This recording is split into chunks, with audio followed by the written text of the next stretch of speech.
মেহেরপুরে Primark cotton project graduate কৃষক প্রশিক্ষণ অনুষ্ঠিত। মেহেরপুর জেলা প্রতিনিধি কামাল হোসেনের পাঠানো ভিডিও চিত্রে মেহেরপুরের গাংনীতে প্রাইমার্ক কটন প্রজেক্টের আওতায় কৃষক প্রশিক্ষণ অনুষ্ঠিত হয়েছে। প্রশিক্ষণে কৃষকদের তুলা চাষের আধুনিক পদ্ধতি এবং পরিবেশ বান্ধব কৃষির নানা দিক তুলে ধরা হয়।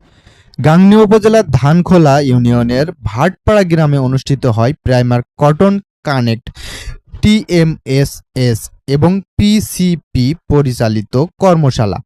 প্রশিক্ষণে রিপ্রেজেন্টেটিভ কৃষি ও এর উপকারিতা, গ্রিনহাউস গ্যাসের প্রভাব এবং তা মোকাবেলার উপায় নিয়ে বিস্তারিত আলোচনা করা হয়।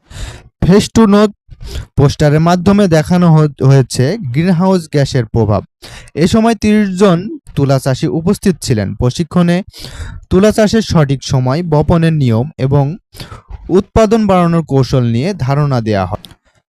আব্দুল আলিম রাকিব, ফিল্ড এক্সিকিউটিভ: চাষিদের আমরা মাঠ পর্যায়ে হাতে কলমে ধারণা দিচ্ছি, এতে কৃষকরা আরও বেশি উপকৃত হবে বলে জানান।